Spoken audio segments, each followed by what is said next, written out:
The smartest people in the room rarely feel smart. More often, they feel like they're watching their own life through a pane of glass. From the outside, a very high IQ looks like a head start. We picture the effortless student, the quiet genius, the person for whom answers just arrive. We assume a mind that thinks faster must also live easier. But sit down with people who actually carry that kind of mind, and you hear something stranger. They don't describe a gift, they describe a room they can't leave, an instrument built to see far and see fine, pointed all day long at things that don't need that much looking. Today, we're going to get inside that experience, not the flattering version, the real one. Why a sharper mind so often means a heavier one. What decades of research actually found when they followed geniuses through their whole lives, and why the loneliness so many intelligent people feel has almost nothing to do with being alone. And I'm going to be honest with you the whole way through, including the parts that don't flatter anyone. Because the most useful version of this isn't the one that hands you an excuse, it's the one that hands you a way out. From the time we're young, we're handed a simple story about intelligence. If you're smart, life will open up for you. Teachers reward it. Movies romanticize it. We grow up believing a high enough score is a kind of winning ticket. In psychology, a score around 130 or above sits near the top 2%. People in that range often do process information faster and see connections others miss. On paper, that sounds like nothing but an advantage. But intelligence doesn't just make you better at solving problems. It changes what you notice in the first place. Where one person sees a simple situation, a highly analytical mind sees 5 layers, 3 contradictions, and a dozen possible outcomes. And you can't switch that off just because the situation is small. That's where the neat story starts to crack, because seeing more of everything is not the same as feeling better about anything. Sometimes, seeing more possibilities doesn't create more freedom. It just creates more ways to hesitate. One of the most consistent traits researchers find in highly intelligent people is what psychologists Cacioppo and Petty named a strong need for cognition, a deep, almost physical hunger to think, to analyze, to chew on ideas. And here's a distinction worth holding on to. Need for cognition is not the same thing as intelligence. You can be brilliant and not want to overanalyze everything, and you can love hard thinking without a remarkable IQ. But when both show up together, thinking stops feeling like a tool you pick up when you need it. It becomes the mind's default climate. It runs whether you want it to or not. Picture the end of an ordinary day. The lights are off, nothing needs solving, and the world has finally gone quiet. For a lot of people, that's when the mind loosens. For a highly active one, that's when it gets loud. A conversation from that afternoon gets replayed. A word someone chose gets turned over. A worry about next month arrives uninvited. One thought hands off to the next, and within minutes, there are 4 separate trains running at once. And it isn't only at night. Someone sends a 2-word reply.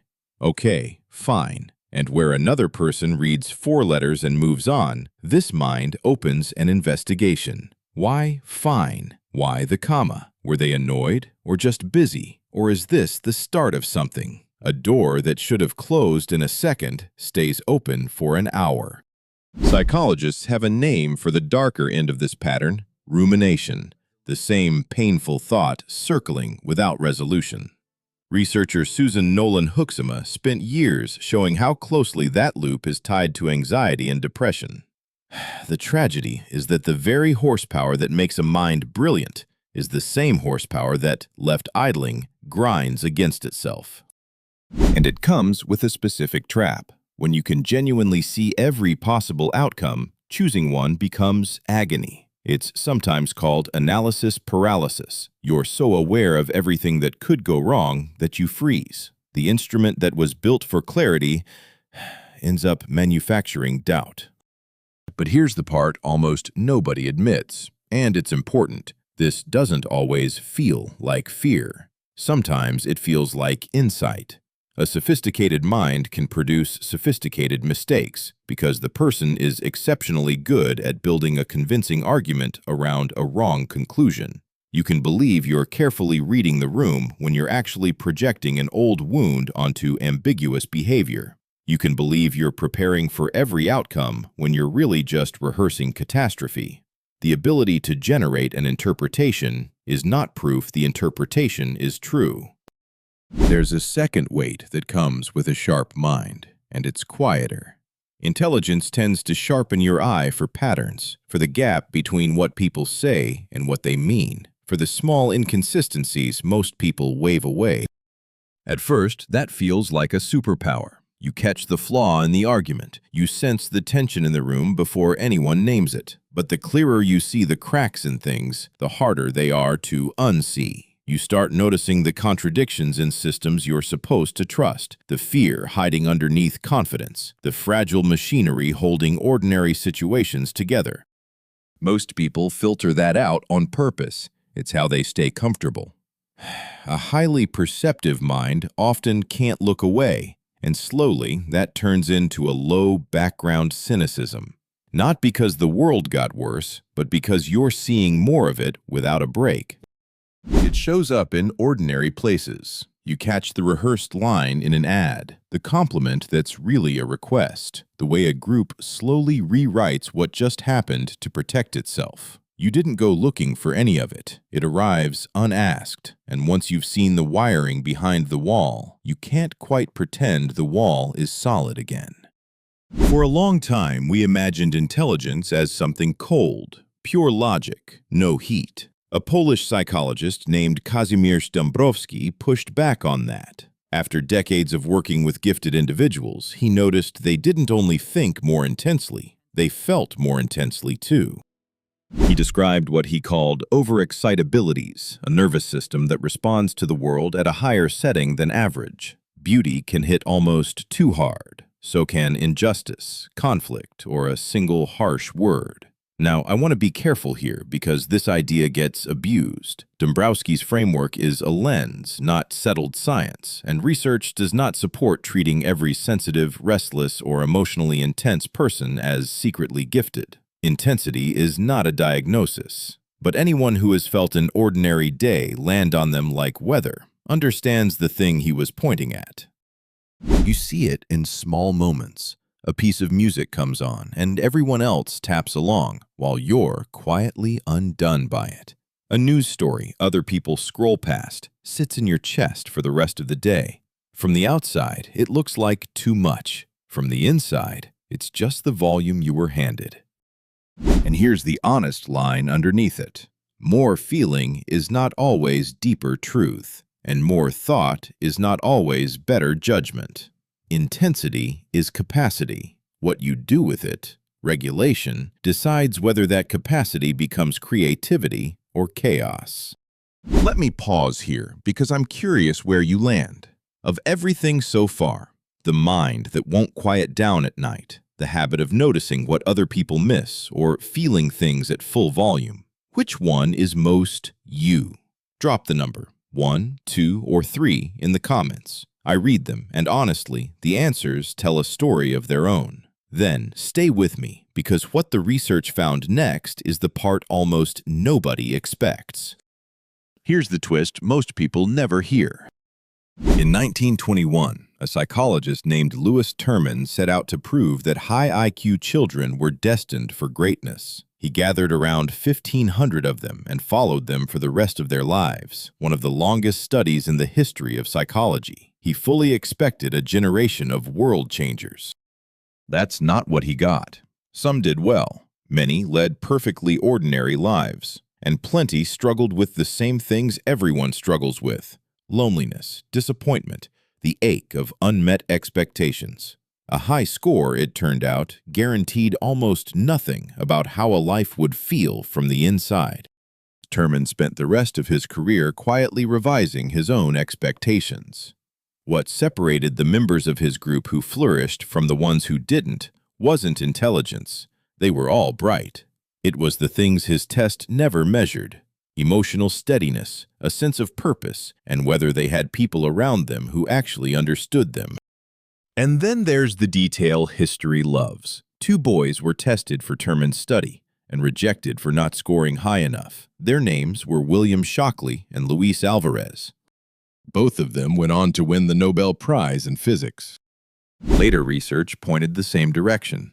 One influential idea, the threshold hypothesis, suggests that once you clear a certain point, somewhere around an IQ of 120, having even more of it barely predicts your creative achievement. Above the threshold, the number stops being the story. Curiosity, persistence, and what you actually do take over. To be fair, it's not all one-sided. Long-term studies of intellectually precocious kids show that high ability really does track with real accomplishment over a lifetime. So, intelligence isn't nothing. But here's the honest summary the research keeps landing on. Knowing is not the same as integrating. Intelligence isn't wisdom until it actually changes how a person lives. Your mind is a remarkable instrument, and an instrument is only ever as good as what you point it at. Which brings us to a quieter pain, perfectionism. Highly intelligent people can picture the ideal version of almost anything with painful clarity. The flawless project, the perfect answer, the life that fully matches what they sense they're capable of. But reality never arrives that clean, and when the real result falls short of the vision, the gap doesn't feel like normal life. It feels like failure. There's a line worth drawing here. Healthy, high standards say, this can become better. Maladaptive perfectionism says, if it isn't exceptional, it proves something is wrong with me. That second voice changes the entire meaning of effort. Work stops being exploration and becomes a test of identity. A mistake stops being information and becomes evidence. Rest stops being recovery and becomes wasted potential. Over time, that hardens into something people describe online as gifted burnout. And I'll be upfront, that phrase is used loosely and isn't a single clinical diagnosis. But the experience under it is real. The label that once sounded like a compliment, so much potential, becomes a debt you can never quite pay off. Often it starts early. A child repeatedly told, "You're the smart one," can learn that being impressive isn't just something they do. It's the role that earns love, belonging, and safety. Then adult life arrives, and talent alone stops being enough. Progress starts to require repetition, criticism, and long stretches of being ordinary at something new. And the former gifted kid can read that completely normal struggle as personal decline, as if they're losing the one thing that made them valuable. It's a quiet kind of exhaustion, because from the outside, it looks like success. People see the results and the praise. What they don't see is the version in your head you're silently measuring it against, the one that was always going to be a little better than whatever you actually managed. Here's a question worth sitting with. When you delay an important decision or project, are you truly missing information, or are you waiting until failure becomes impossible? Because the difference reveals whether your mind is solving a problem or protecting an identity. Then there's the part that hurts most, the feeling of being surrounded and still unmet. When two people think at a similar depth, conversation just flows, jokes land, ideas build. But when the gap in how two minds work gets wide enough, something goes quietly out of sync.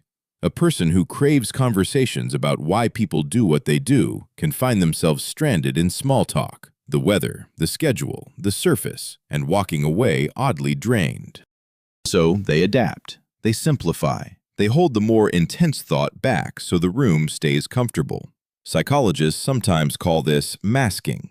It works, and it costs.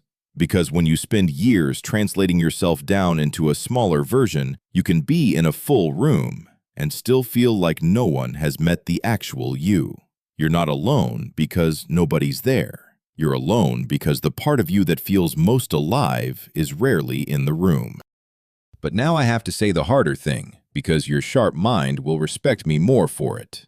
Some intelligent people blame every failed connection on other people being shallow. That explanation protects the ego, and it hides a less flattering possibility. Maybe you never learned to translate complexity. Maybe you confuse intensity with intimacy. Maybe you ask profound questions but don't make anyone feel safe enough to answer. Real intelligence should improve communication, not just justify disappointment with it. Depth isn't proven by making simple things complicated. Sometimes it's proven by making complicated things clear. And this reaches somewhere people rarely talk about: love. We assume a brilliant mind would make relationships easier, more understanding, more depth. But intimacy runs on being known, and a mind that's used to editing itself for safety often keeps editing even with the people closest to it. The result is a strange ache, being deeply loved and still quietly wondering whether you've ever fully been seen. It's not that intelligent people can't connect, it's that connection asks them to stop translating, and translating is the very habit that kept them safe for years. You can see it at a dinner table. Someone asks how you're doing, and half a dozen honest answers rise up at once. Too big, too heavy, too much for a Tuesday. So you sand them down to good, busy, and smile. Nothing is wrong with the moment, but a small distance opens anyway. The gap between what you actually carried in the door and what you let anyone see. Now, a fair word, because you've earned it by staying this honest with me.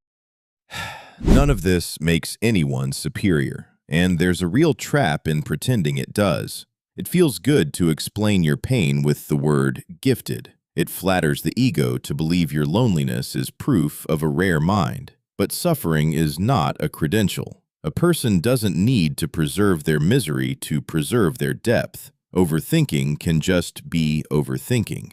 Anxiety isn't evidence that your mind is too advanced for the world. Loneliness isn't proof that everyone else is shallow.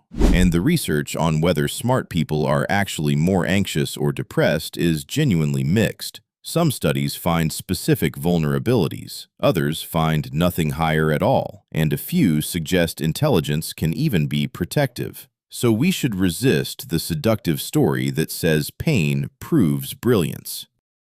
Take all of this less as a badge and more as a description. If parts of it fit, the useful question isn't, does this prove I'm smart? It's, what does a mind like this actually need to stop suffering? Because that question has an answer, and it's better than the one most people settle for. It's worth asking where all of this even comes from, because the answer changes how you treat it. Some of it you're probably born with. Temperament shows up early. But a lot of the constant scanning is learned. Many deeply analytical adults were once children who had to read the room to stay safe or accepted. Kids who could tell a parent's mood from the sound of the front door. Kids who learned young that noticing early meant getting hurt a little less. Nobody sits a child down and teaches this. The nervous system just picks it up, because at the time, paying that much attention genuinely mattered. The hard part is that the habit outlives the reason for it. The room is calm now, the old threat is long gone, but the mind keeps scanning, as if something could shift any second, because that vigilance once kept you steady. Seeing that clearly doesn't switch it off, but it swaps self-blame for something gentler. You're not broken. You're running old software that used to keep you safe and never got the update that says the danger has passed. Before we get there, one last layer, because it's where a lot of intelligent people get stuck. When a mind naturally drifts toward the abstract, it tends to reach the big, uncomfortable questions early and often, about meaning, about mortality, about whether any of this adds up. Psychologists sometimes call the mood that follows existential depression. It's not triggered by a bad week. It's triggered by seeing, a little too clearly, how vast and uncertain everything is.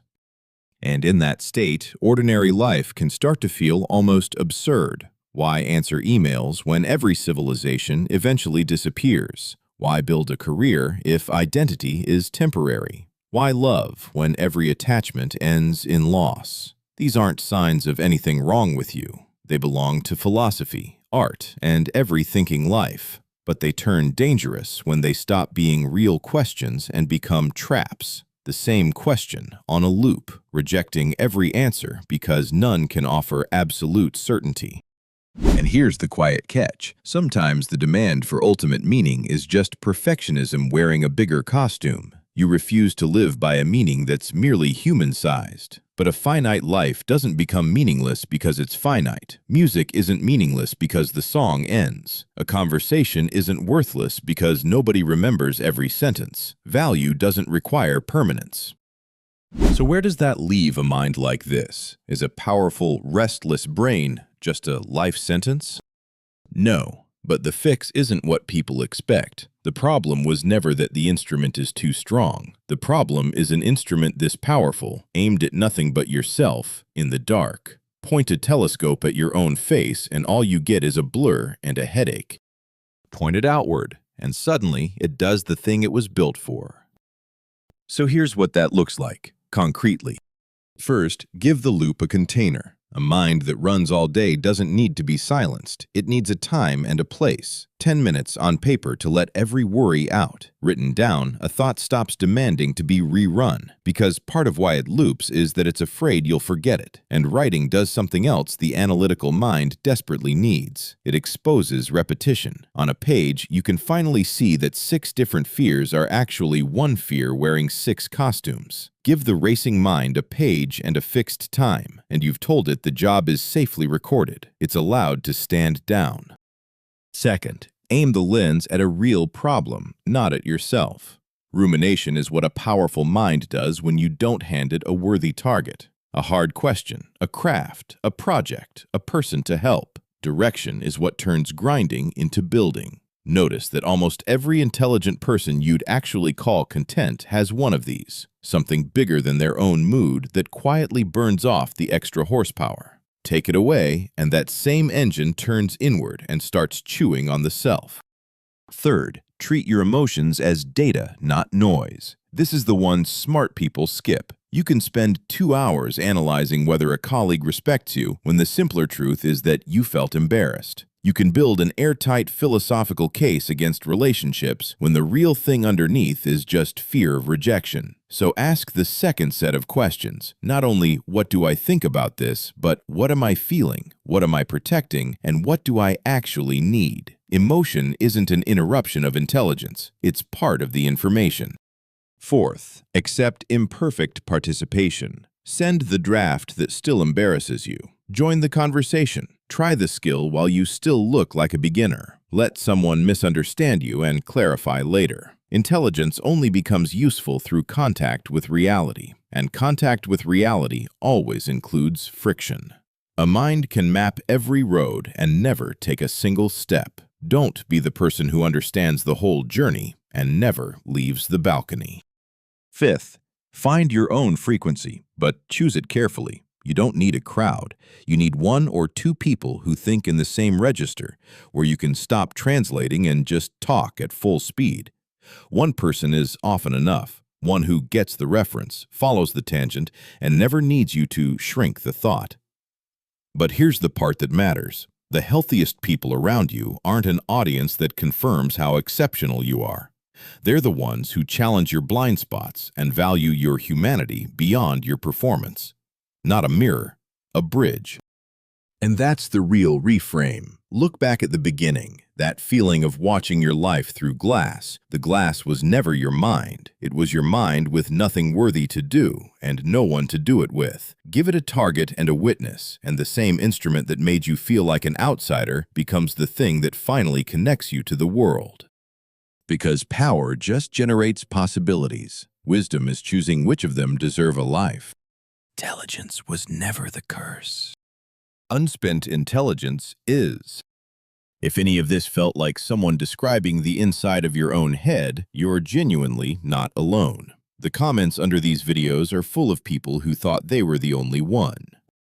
And there's one piece we didn't get to today, maybe the loudest one of all. The mind that simply will not switch off at night. Why the smartest brains so often go quiet in the daylight and roar the second the lights go out. That's what the next video is about. And if the racing at midnight part hit home, that one is for you.